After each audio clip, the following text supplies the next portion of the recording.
to the Fireside Chat as part of the Fox Hollow. My name is Schuyler. I'm Keelin, and this is our guest and our mother, Stephanie. Today we're going to be discussing intellectual goals. This is kind of a broad category which includes any of the 9 types of intelligence as described by Howard Gardner, as well as any other skill building that you might want to do in 2019. So the 9 types of intelligence that you can hone in the new year, at least as described by Howard. We start with a naturalist, and this is anything that has to do with nature, animals, plants, and cooking. Musical intelligence, understanding timbre, pitch, learning an instrument, honing your singing voice. The third one is logical or mathematical skills. That's logical thinking, math, and deduction. Then there's existential intelligence, so being able to ask and maybe try to grapple with those questions. Where do we come from? Why do we exist? Those big questions and theories. There's interpersonal intelligence, which is also kind of synonymous with emotional intelligence, and that has to do with relationships. The 6th intelligence is bodily-kinesthetic, so that's sports and balance. The 7th is linguistic, that's language and communication. The 8th intelligence is intrapersonal, which is introspection, knowing yourself, your thoughts, and your feelings. And then the last and the 9th type of intelligence that he talked about is spatial intelligence, so understanding the world in 3D, understanding the world and space around you. So I'd be interested to hear what everyone's thoughts are on these different types of intelligence, if there's any that kind of sound interesting to you all that you would want to pursue, or think that you're already really good at, or some that you know that you're not so great at. Well, as their mother, I already know that they're good at some things and not so good at others. Thanks. Of the intelligence. Wow. And they're pretty good at all of them, but some pop out as being more that they're good at intrinsically, that they're naturally good at. Some of the other ones they need to work on, and same with me too. I think we're all very good at linguistic, although it's not sounding like it right now, but I'm better at written communication, but Schuyler and Keelin are very good at communication, both orally and written. They're also very good at musical knowledge and intelligence. Talking more about that, our dad, I guess, he's better at oral communication than writing.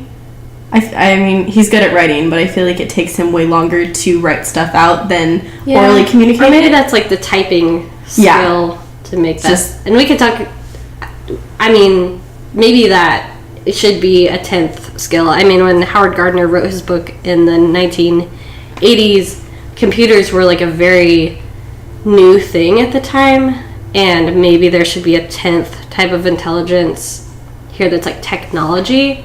Because typing is a skill, understanding how computers work. Communicating through computers is different too. Yes, exactly. Like understanding is social media too.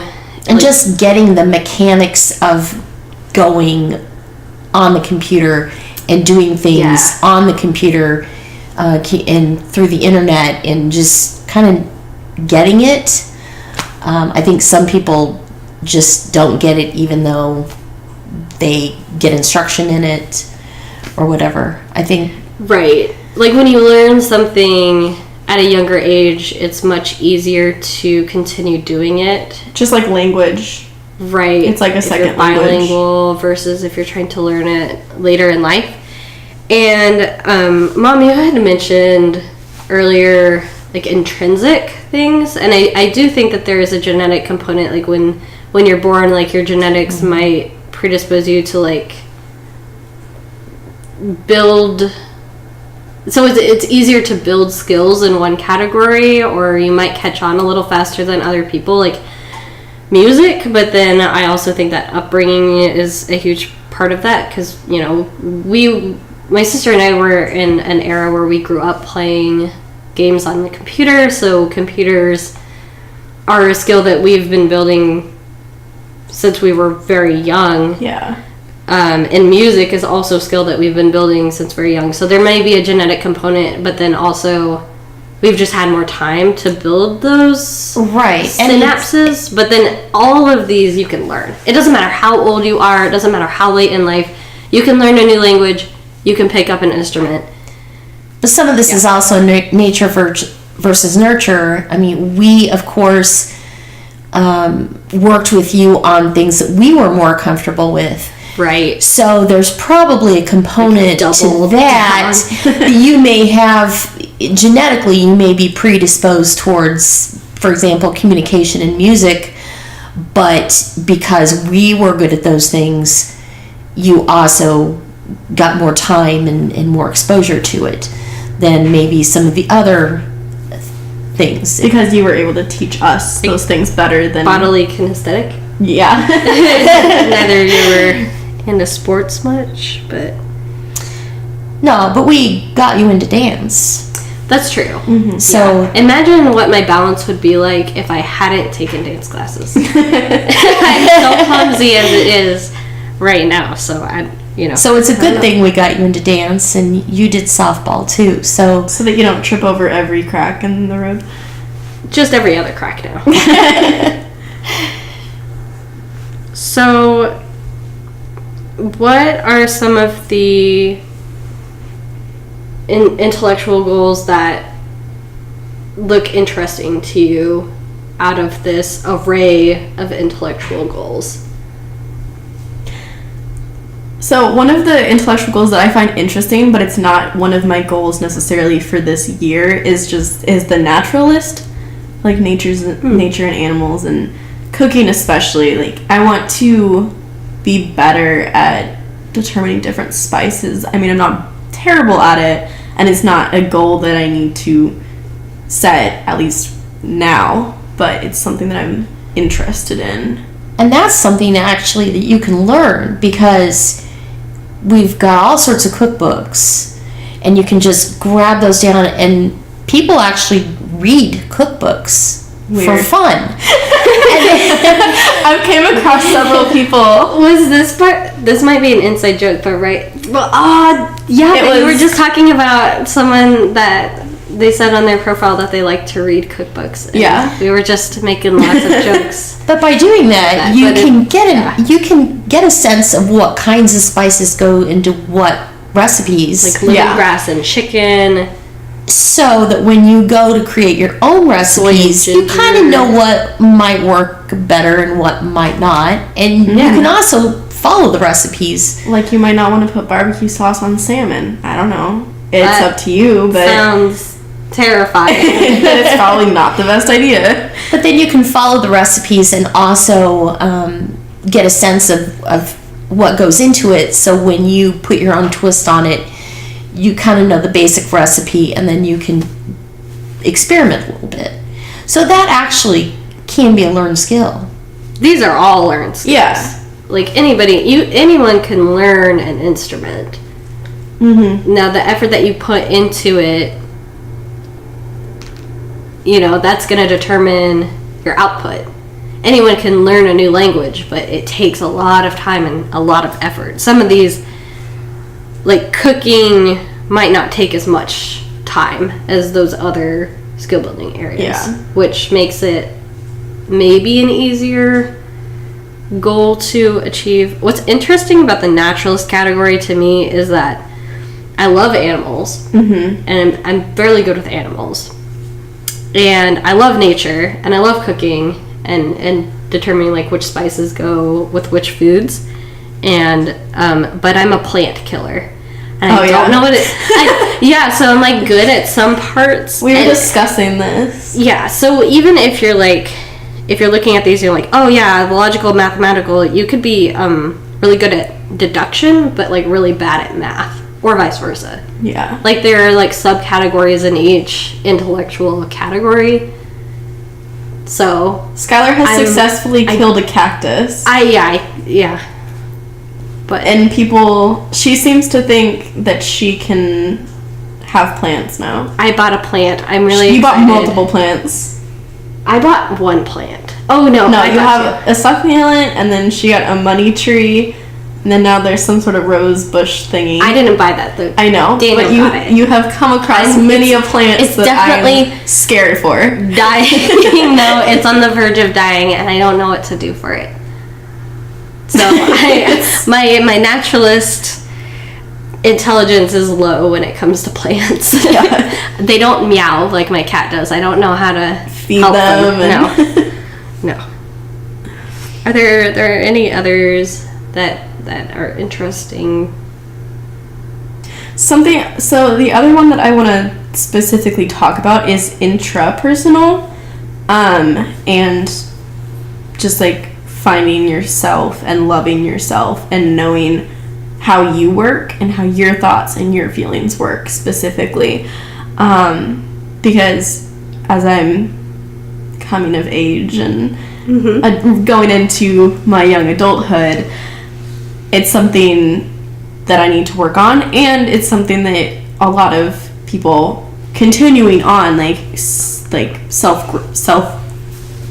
growth. I can't speak words.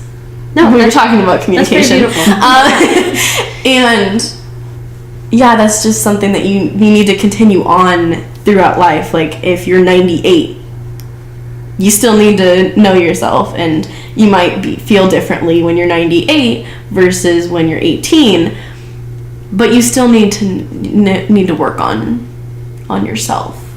I think that intrapersonal is both one of the most fulfilling things that you can do. It's also really hard, and it's also one of the most dangerous areas of intelligence that if you don't have it honed, that other people can manipulate you very easily. Yeah. Because if you don't know yourself and somebody tries to tell you how you should be, it's really easy to fall into that trap and do or say those things that person wants you to do and say. But if you know yourself and you're confident in yourself and you love yourself fully, you're ironclad. Like, you have your morals, you know who you are, you can stand up to bullies, you won't be manipulated, you know who you are, so you can sleep well at night, knowing that you're never going to do something that you're going to regret. It's also important to know yourself very well and to like yourself, because you're the constant in your life. Yes. People come and go. For example, your father wasn't with me for my first 25 years of life. Mm-hmm. You two weren't with me for the first 27 or 33 years. So you have to learn to live with yourself. However that is. Yeah, this goes back to the principle that we keep interweaving into each of these podcasts, or like every other podcast we talk about: love yourself, be your own best friend. And I think this is that intelligence goal. That's the main goal in life, I think. Mm-hmm. It's not finding love in somebody else, it's not whatever, it's finding love in yourself and being able to take care of yourself, because otherwise what's the point in having a physically fit body or knowing how to cook if you don't love and cherish yourself? Right. You're your own motivation. Yes. So, it looks like everyone has some really interesting intellectual goals that they want to pursue in 2019. Who would like to share their goals? Well, Schuyler and I are going to be working on the same goal, strangely enough. We share one. because of new jobs that we got this year. I am working for a federally qualified health center which takes care of the healthcare needs of a large population of immigrants and Spanish-speaking people. So even though it's not required for my job, it would be good if I knew a little bit of Spanish. So at some point this year, I'm going to start learning Spanish. I have not really started too much yet. You did know lesson a few one. words. I know a few words. Lesson one, we did. You have to lesson start one. somewhere. But I downloaded an app called Duolingo onto my phone, and there's like fun little games where you repeat back words and learn words slowly, which is probably about the way my speed of learning at this point in my life. Duolingo. Lingo. Okay. You should also check out Drops. That's what I use. It only gives you, well, the first time you use it, you get like 10 minutes, but it's just 5 minutes a day it gives you, and it's kind of like a little game.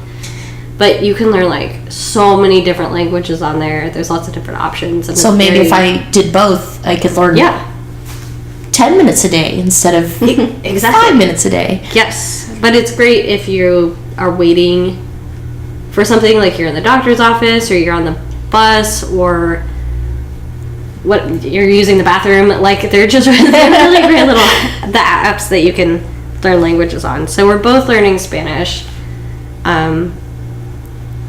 So it's really exciting, and it's a really important skill to have, to be able to communicate with people in their own language and understand the needs of those communities. So my goals are like a little bit more specific with the language, because I'm taking that SMART Eagle approach where everything has to be measurable. So in first quarter, I need to do 30 minutes of Spanish language training each week, and then as each quarter goes on, it adds like a 30 minutes for each quarter, and then I'll be switching to Arabic at the end of the year, because we also work with a lot of refugee communities who speak Arabic at my nonprofit. So I want to do both, but I didn't want to overwhelm myself, so I'm starting with Spanish. And I have to clarify that Schuyler and I both have had French. Yeah, so at least we have a background. I did too. Oh yeah, I'm sorry, Keelin. In a Romance language. You did too. And But I'm not learning Spanish. 3 years of Japanese, which I forgot, but But that background in language helps you with English as well. it's very true. So- And especially with thinking from different perspectives too, because once you learn a language, you can understand a culture too. You can when you learn language, you learn the culture behind like why certain words are the way that they are, certain phrases. I learned a lot about the French through the French language. Yeah. And you also just like in classes and stuff like that, you learn about the culture as well when you go through. It's not just language, you learn about their culture and what they do and what they call things. Right. Yeah. Because even like in the UK, in England, they say different words. They speak English, but yet they say different words for things, because that's what their culture does. And same with Australia, they use different words and phrases than we do in America, or that they do in even England. different regions within America. Like you have like the South, or you have New Orleans. So it's very cultural wherever you are. Right. Mom, you're also learning a program for work, correct? I am. I'm learning I'm in fundraising, so I'm learning a donor database, which I have never used. I mean, I've used other programs similar to that before, but this is a more complicated program.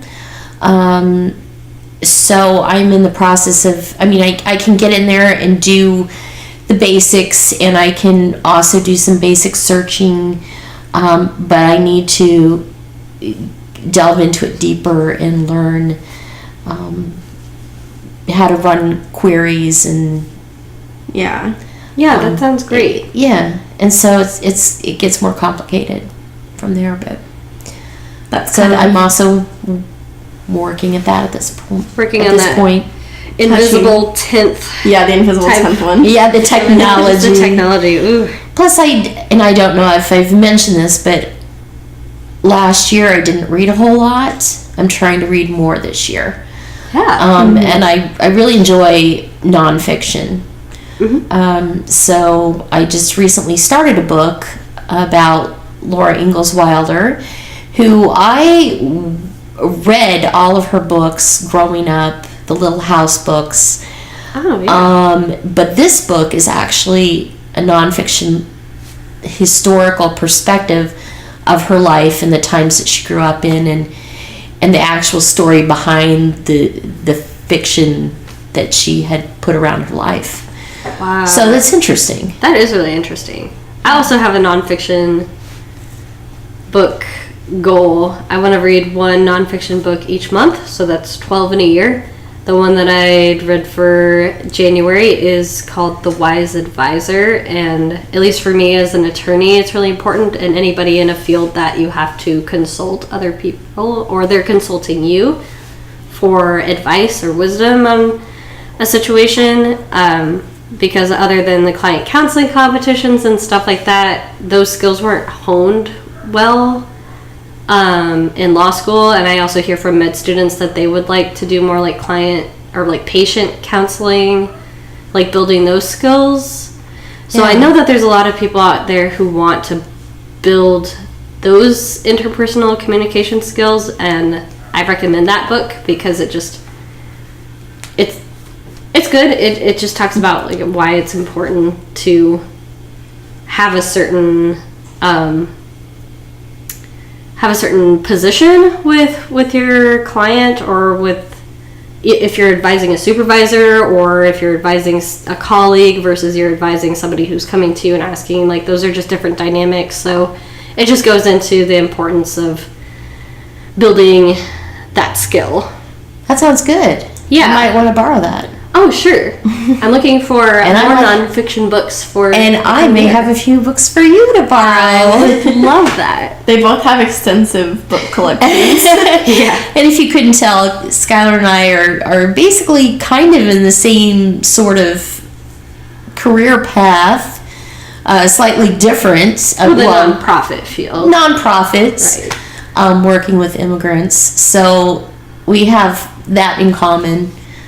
Although it's really funny how that worked out happened. this year. We both got jobs in the same area. You in the fundraising and me in the legal and policy space. But plus, I also have a lot of communication type. But you're both backgrounds. dealing with the same community of people. yes, exactly. Yeah. Which is really, really intriguing and fantastic. So, Keelin, you have a few. I have a couple goals. For this year. One specifically, which probably should have been a goal last year, but finishing school is also a goal of mine. We talked about that in the vocational Yeah. space, because that's more of your like top level. That was my career. top career goal. But more my intellectual goals. One important one, which our father has been pushing on me for a while, is to learn the bass, which I want to learn, but I have not. I think that's really important. Not to like interject too much, but goals should always be your own goals. If somebody wants you to do something and you don't want to do it, you're not going to achieve that goal. Well, he or talks it's going about... to be really it's not going to be done to its optimum capacity, even if you try for it. Yeah. Like, goals should be coming from yourself. They shouldn't be coming from other people. Yeah. So if you don't want to do something, you shouldn't. It's not going to happen. Yeah, or you shouldn't like aspire to do something that you don't want to do. Don't do something just because somebody told you to do it. No. That's so, a lot of... You want to that's a lot of... Don't do it for bring in dad. your Do it for interpersonal, yourself. too. Right. Because Exactly. you want to do it for yourself, not because somebody else told you to do something or that you needed to work on something. It needs to come from within. But Roger says a lot of things. Like the other day, he's like, "Oh, you could do percussion. You could play the drums," and I'm like, "What?" So He just wants you to learn. He wants you to learn- an instrument yeah. that would benefit our band. yes, But the and bass, those are the 2 instruments that would benefit us. yeah, the bass is something Do what that you want to. I would like to learn this year, and whether I just work on it myself or get some formal lessons in it, specifically the electric bass. I own one. Oh yeah, Yeah, we have one. you could be. It's the you could perfect just one. pick it up. I love it. I could just pick it up and play You could it. learn online. We have a bass amp at home. I can learn it online. You know what It'll would be fun? really simple. You should learn the bass and not tell your dad you're teaching yourself how to play. Yeah, Yeah, all you of a should just sudden. show up one I mean, day. Roger's not listening to these podcasts anyway. You so. should No, come he over doesn't. here and I can teach you our songs, and then I and can then one just day we're at gonna rehearsal. have a gig. No, we're gonna have like A gig? Yeah, And I'll you're take just gonna the bring bass. it, and he's gonna be like, You don't know how to play that? "What are you doing with that?" know and how to then you're play. just gonna play with And I'll, us, and like, he's gonna be like, "Whoa!" Jam out and he'll be like, when did this happen? Are you magical? Did you know that'd this be entire hilarious. time? No, I like that. That's a good practical Definitely joke. do that. We'll record it. Okay. But then my other goal for this year is improving on my cardiovascular health. After surgery, my lungs and my heart, my whole cardiovascular system has just been off. Like I got on the Stairmaster and I walked for like 10 minutes on a very low setting, and typically I can do like a half an hour and be Oh, yeah, good. you like used to push it. I used to push on the Stairmaster. I did 10 remember. minutes and my heart rate was 183. Yeah, that was really And, scary. and I was like, this isn't good. So I need to ease back into it and slowly build my cardiovascular system back up to at least on par, if not push it further, because I was working on that beforehand, so that I could run and have just a healthier cardiovascular system overall. But now I'm starting from square one, like literally square one. So it's okay. that's a big Well, goal this year. We can do it together. And like slowly working up, going along with that. But I think you'll be able to achieve that better than you were prior to your surgery, Yeah. because you are now in a better place to be able to push yourself further. And Without work out hurting better. yourself. And like weight training too. Right. Yeah. Because I was already working on that before. Now I have to build that up as well, and just overall work on my body this year.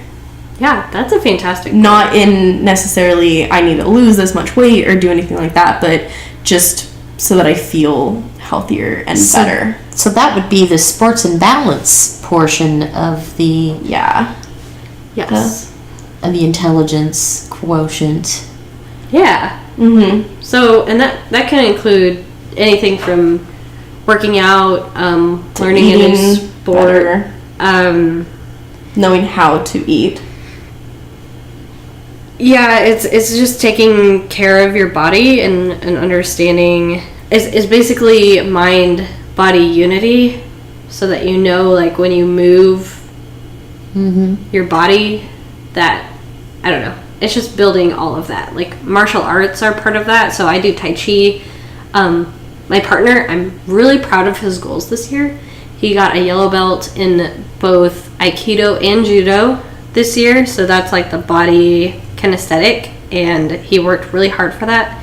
And then also in that invisible 10th category of technology, he got his A+ certificate, which is a huge deal, and he wants to, work in library science and IT, and I know that he's going to use that intellectual skill building to help with his vocational goal as well, because these are all kind of interrelated. I mean, you use a lot of these intellectual goals for your vocational goals as well, as we talked about in a previous episode. But I'm really proud of him, and he tries to blow it off. He's like, oh, it's not a big deal or whatever, but I'm like, yeah, it is. Like, he worked basically every single day. He was either going to martial arts or he was studying, and that's how you accomplish your goals. Yeah. Practicing them every single day. That's how you get better at things. Exactly. It's a long, hard road, but it pays off in the end. You get what you put in, like, you get out what you put in. It's self-satisfaction. Well, and the older I get, the more I realize that I don't know. Mm-hmm. So, or the more that you know, the more you know that you don't. I don't know. So, yeah. However that works.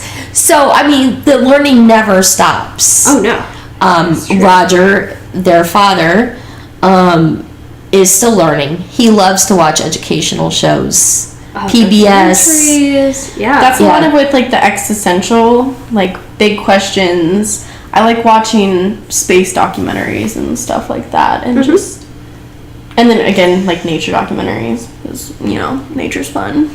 PBS is great. That's a really passive way to just gain knowledge and perspective without like working hard at a goal. Like those are good. Like you can and should do passive knowledge building as well as like positive skill building, and those are really great ways to do it by just like watching a documentary. If you throw a documentary on while you're doing the dishes or something, you might catch a couple facts, and then those are set in stone in your brain for some reason, like it caught your interest, and then forever things from then you'll know like a fact about gazelles that you can share. And that might come in handy. Or even if you feel like doing nothing and just being lazy, putting something on, that you can just sit Family Guy.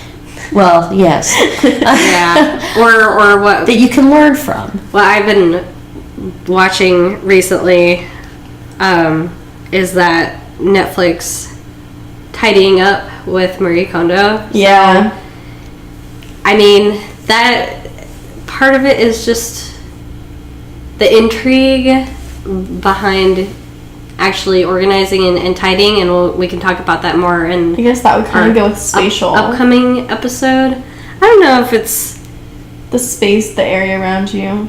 I guess it is a little bit like cleaning up and like making things look aesthetically pleasing. Like I guess that would fall in because a lot of people just have that naturally. Or some people have to work at it. Good habits that they started early on. Because I have really poor habits, so that's why I was intrigued by that documentary. And but I learned those skills, like how to fold the clothes so they fit in the drawer, and it looks nice. You can see everything, and it makes space for more things, and it doesn't get cluttered. And that's a skill that you learn, but. And we're going to talk about this more in the future episode, in our environmental goals episode, but I just think it's interesting to learn how to organize and also set good habits for keeping the house clean, because that's definitely not something that I'm very good at. So, and although I don't agree, I mean, I've seen one episode of it, and I'm sort of familiar with where she's going with things. I don't totally agree with all of her reasoning, and you've got to spark joy in every item. There are going to be items in your house that you have to have that do not spark joy. Oh, I mean the episodes are. I haven't read her book, but she goes into more detail on this. It's not like a toilet paper roll is going to spark joy. That's not what she means. It sparks joy in me. It's really the minimalism idea of you have to have functional items in your house, and those are where the toiletries come in. You have to have a couch to sit on you, and stuff. What she's more getting at is clutter items.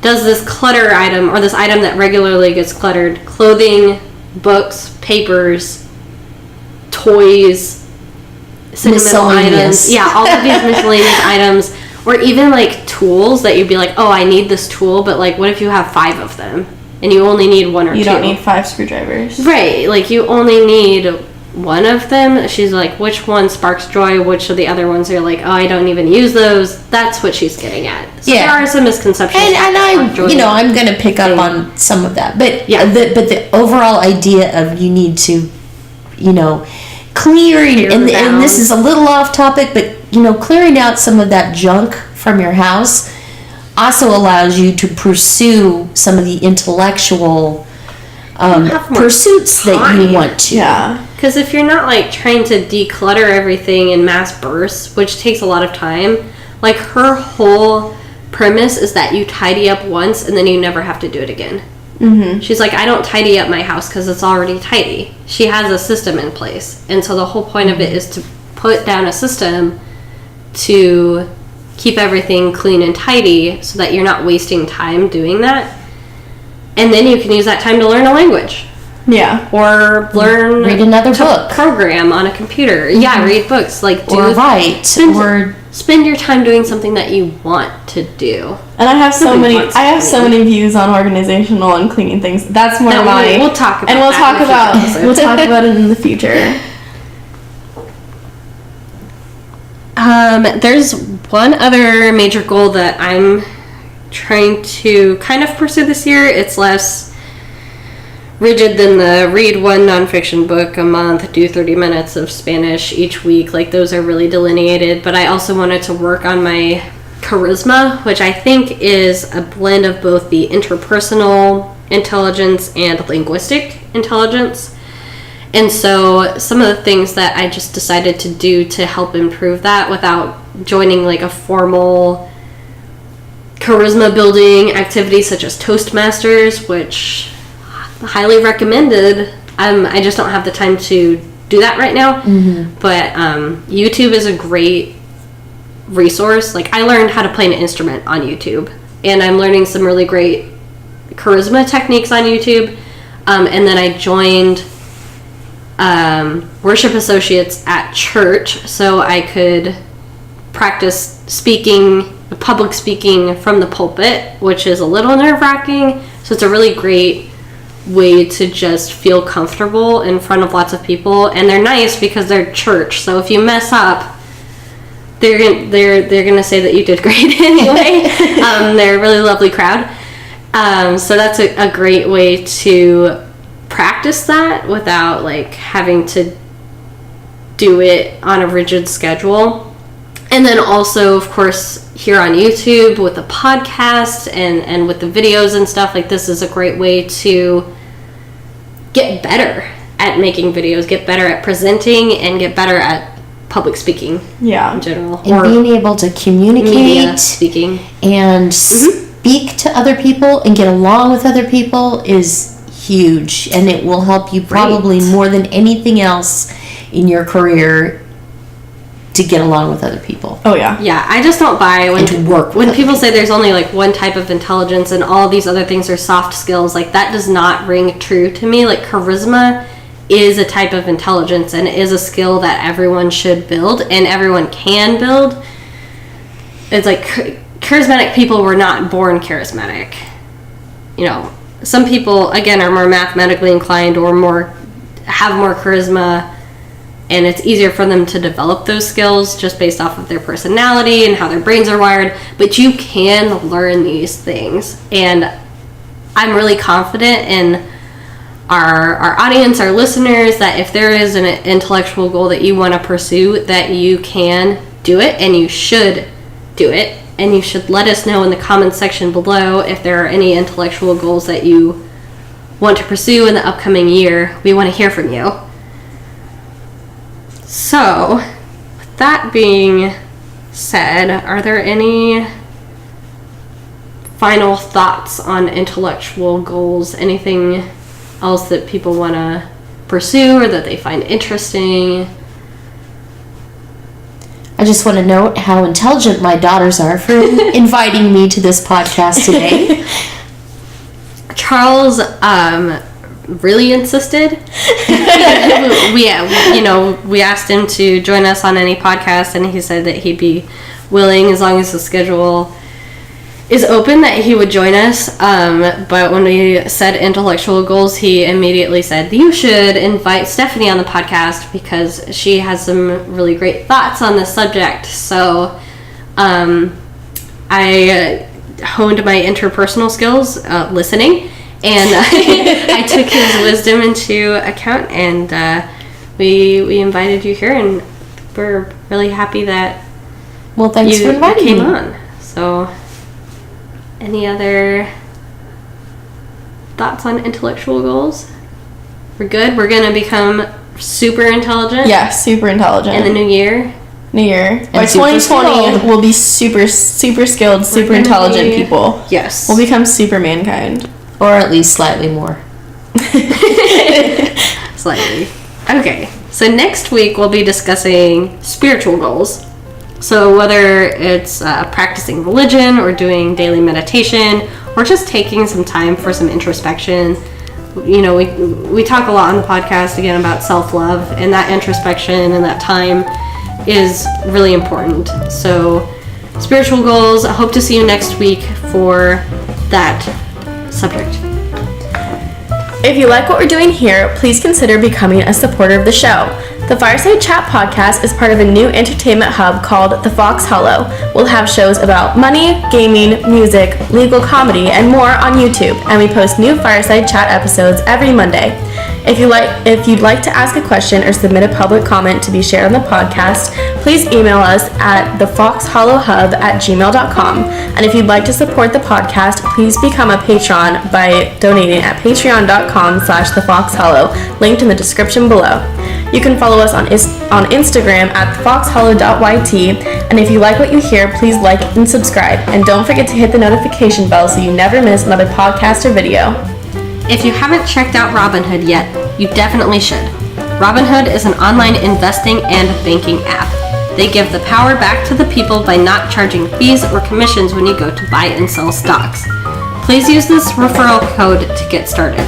share.robinhood.com/SCHUYLG7. You will receive one free share of a random stock, and you have the chance to win some big name investments like Apple and Berkshire Hathaway. By using this referral code, both you, the listener, and myself will receive a random share of stock. This is a great way to give back to the show while also getting a gift in return. We post new podcasts every Monday. Thank you so much for listening, and see you next week. Bye!